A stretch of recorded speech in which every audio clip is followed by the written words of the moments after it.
Assalamu алейкум. Biz şu dağdile Rene Kenç asıl tukum çarbaçılığındabız. Bunga çeyин аңгус уйларын тарттык азыр. Ушул конюшнийде таза кандуу аттар бар экен.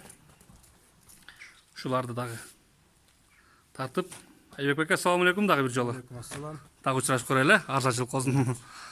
Бул эмне жылкы, кандай жылкы, эмне максатта кармалат, буну кармагандан кандай пайда дегендей. Жана айтып өткөндөй эле биздин улуттук ат оюндары бар. Ошол ат оюндарында жорго салыш боюнча биз биякта Кани завод Рейна Кенч, жылкы асыл тукум жылкы заводу.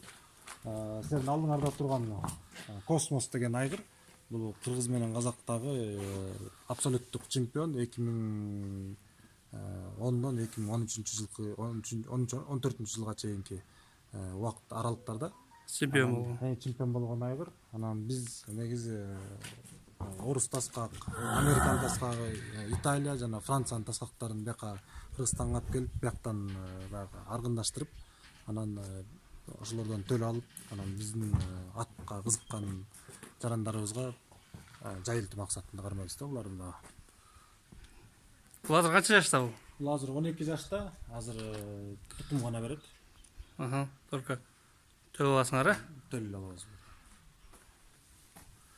Уруктукка. Нары бери бастырчы. Өтө кооз, өтө керемет.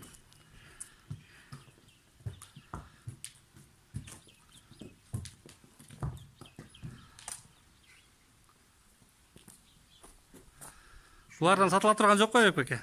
Бар эле, азыр бар эле ушуну сурайт азырчы. Булардын балдары сатылат. Балдары негизи күзгө жакын сатылып баштайт. Күзгө жакын, энесинен бөлгөндө 5-6 айдан өйдө. Бүгүнкү күндө сатыкка жок, бүгүнкү күндө бардыгы тең сатылып бүттү негизи.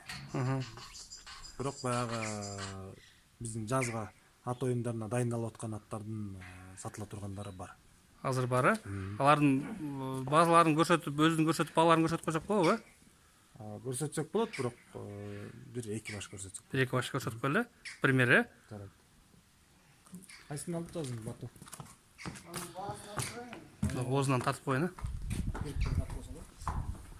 Так. Конюшный. Аткана.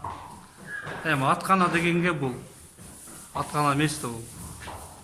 Бул аттын үйү бул. Так, буларда жок экен. Бияқта кулундар.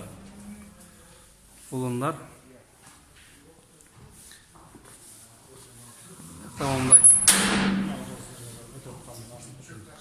Асыл тукум, Бир жашар. Бул жоргобу? Бизде жорго гана. Бар эле жорго, Бүт барды тең жорго. Канча болсун? Жана скоростной байгеге чапкандар алар. Аламан деп коет да, ал өзүнүн жүрүшү башка. Аламан. Булар жорголор. Тышка алып чыгат, ошоктон тышка. Бияктан бир сыйр аралап чыгайын, ошон көрүп суктанып чыгайын.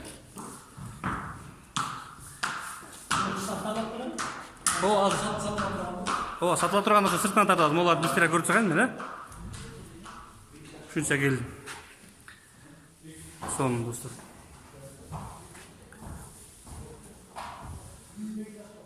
Мына азыркы чыккан ушул же башка өтө укмуш. Нары карап көзүң тойбойт, бери карап көзүң тойбойт.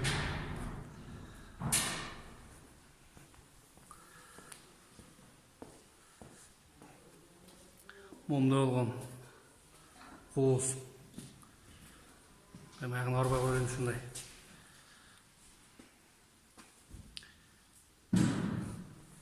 Өтө кооз.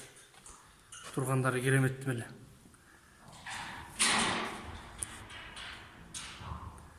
Так, достор, ана сатыла турган атты көрөйлү. Сатыла турган бир экөөнү алып чыгабыз дейт азыр. Ошоларды көрөлү. Так, Айбек беке, ол жашы бир жашта, Бул июнда 2-ге чыгат. Июнда 2-ге чыгат. Июнда туулган ошо. Бул өзү байтал. Өзү ургачы, байтал. Жаңы балдар үйрөтүп минип мунун жоргосун чыгара башташты. Ошо Кудайым буйрса 2020 күзүндө чабылып калат деген ойдобуз да. Азыр ошондо тыйыны канча bunun, акчасы канча? Булардын жазга кунандардыкы $4000, $6000 чейин. 4000 $6000 чейин, э?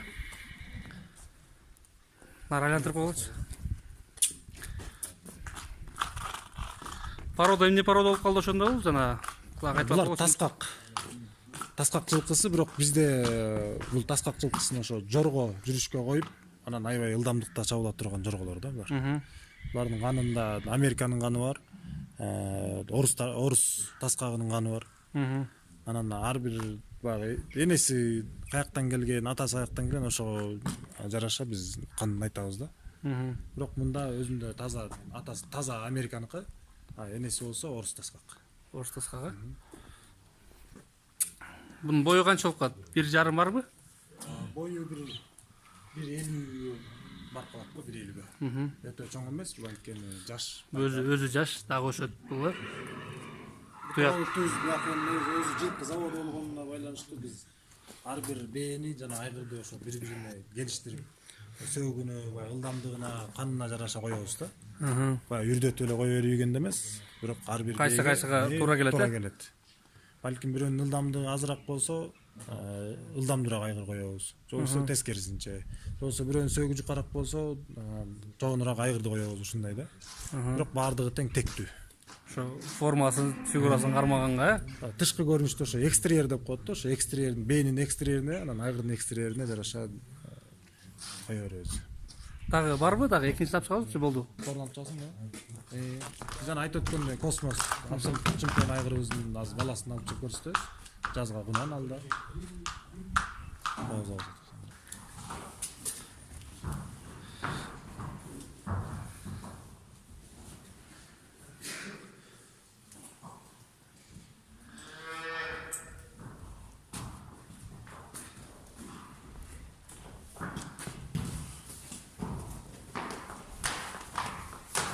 Так, bir minut. Ötü keremet. Dostlar. Ötü keremet. Так, бул Айбек эке. Бул жанакы Космос деген айгырдын баласы, ошо жазга кунан. Азыр жоргого түшүп, жазга 2 жаштыкка чабылайын деп дайындык көрүп аткан кези да. Дайындык көрүп аткан кези. Нар бастырып койгочу, айлантырып койгочу.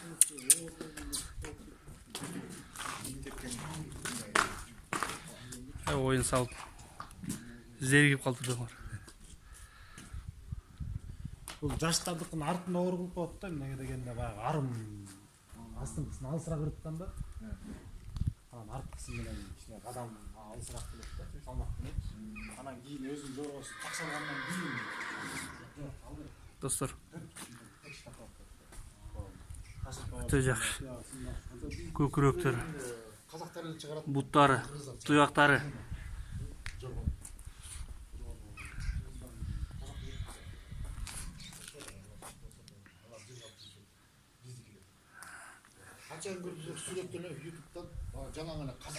Ушул деле сатыла турган достор.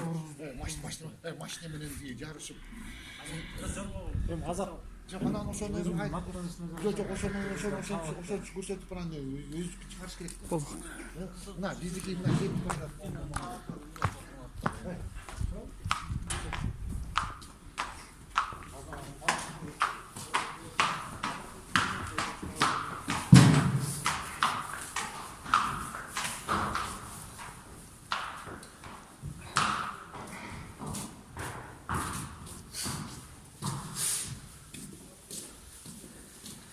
Бияктан булар не жейт, кандай режимде кармалат булар ошондо? Çöp, jem, Çöp эмне жем? Çöp эмне çöp? karabede. Карабеде. Канча мал берилет андан? Өлчөмү жок. Берилери жагындай. Ölçümü menen beril, rejim menen berilet. Ошо режимде түшүндүрүп кеткилечи, кандай кармалат? Эртең менен саат 5:30 çöp салабыз. Биринчи. Ар бир аттын ар кандай режими бар. бирөө көбүрөөк жейт, бирөө азыраак жейт. Килограммен тартып бересиңер, кантип өлчөйсүңөр аны? Жок, мындай кол менен эле мындай. Кол менен эле. Чөп салабыз. 1 саат, жарым саат, 1 саат кое турабыз, чөбүн жеп бүткүчү. Андан кийин сугарабыз. Мындай жем беребиз. Эмне жем? Сулуу жейт. Сулуу менен дробленка, арпаны. Немесине? Талканын, адырасын. Так, аны канча килограммдан жейт примерно? Эң азынан эң көп. Эң көбүнө 1 чака. Эң көп 1 чака жейт, Эң азы? Эң азы 1 коштон 1 кокш болуп калат, Ошондон 1 мал жем жейт, 2 мал. Эртең менен чөп жейт, кечинде дагы чөп жейт. Жем дагы 2 мал берилет. Жем деле 2 мал берет, Түшкүсүн сугарабыз, түшкүсүн морковка жейт. Морковка жейт, Морковканы туурап бересиңер. Жок, Кайнатпай ошол бойдон бересиңерби? жок, жууп тазалап туруп эле. Бүтүн бойдон эле морковка жейт.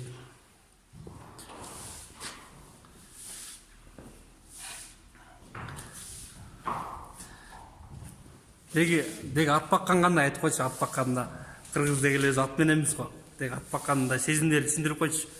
Атты түшүнбөгөндөргө түшүндүрүп койчу сен. Атка эми кызык болуш керек биринчиден. Кызык болбогон балдарын Аты жок жашай албагандар бар го, аты жок. Түшүнбөй? Аты жок үйдө турбаган балдар бар го, аты жок мен кеттим бирок жака деп кетип калгандар бар го. ат алыш керек деп ошентип кетип калыш керек.